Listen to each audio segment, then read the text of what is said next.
Seekers! Welcome back to your one-stop channel for anything utang related, maaring installment tips, at syempre mga legit at mabilis na online loan options. Kung bago ka pa lang dito, don't forget to hit that like, subscribe, and the bell icon para maging updated ka lagi. Ngayong episode nga mga ka-loan seekers, pag-uusapan natin ang eTomo Loan. Isa itong online lending app na pwedeng-pwede sa Petsa de Peligro. No service fee ito, no hidden charges, and super bilis ng disbursement. Kaya kung naghahanap ka ng kaibigang ready sumalo sa'yo sa oras ng kagipitan, eto na yung sagot. So, ang eTomo nga mga ka-loan seekers is an online lending applications na tumutulong sa mga empleyado, especially sa panahong gipit. Wala itong service fee at no hidden charges nga, and legit na legit ito kasi registered nga sa Securities and Exchange Commission. Operated by eTomo Financing Corporation, meron itong SEC registration number, meron ding Certificate of Authority din from the BSP, kaya safe ito gamitin.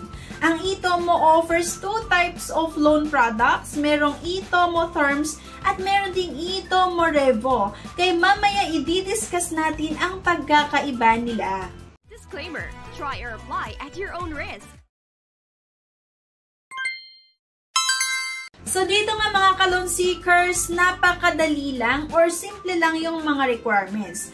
Qualified ka dito kung ikaw ay isang regularly employed, contractual as long as tuloy-tuloy ang trabaho mo, meron kang SSS number, at least 20 years old.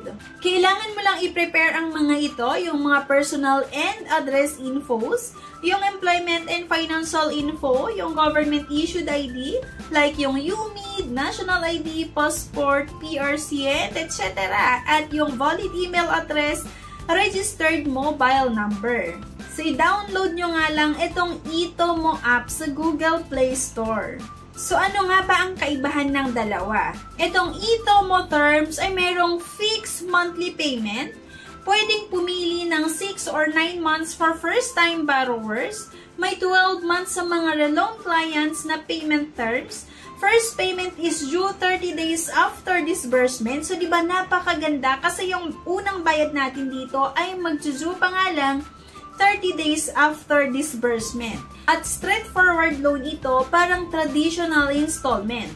At sa Revo naman or eTomo Revo, aka eTomo Revolving Loan, may available credit line ka na pwedeng gamitin anytime. Minimum payment dito is only 8% of your outstanding balance. Pwede kang pumili dito ng due date na 2nd or 17th of the month. May flexible payment terms, may rewards program na 10% interest discount kapag on time ka magbayad.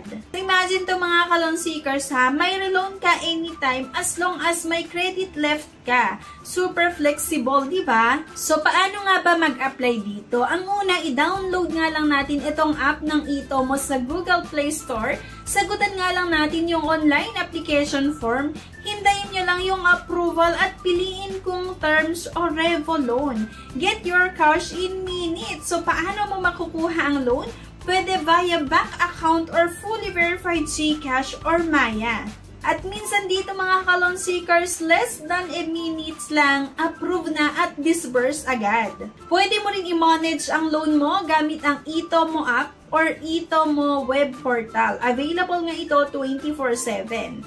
So, loan repayment nga natin or magbabayad nga tayo ito via GCash, sa Maya, 7-Eleven, sa Clicked, at sa BDO.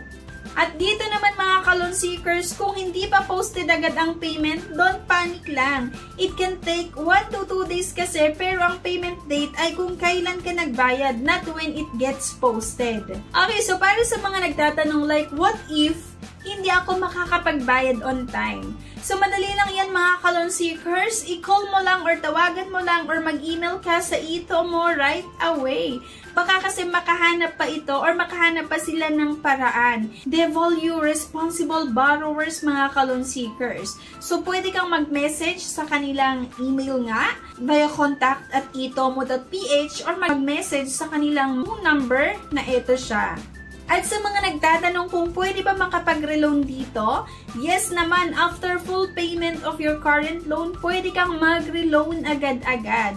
So, ang tip lang mga ka-loan seekers, choose Revo if gusto mo ng flexible payment and access to extra funds anytime.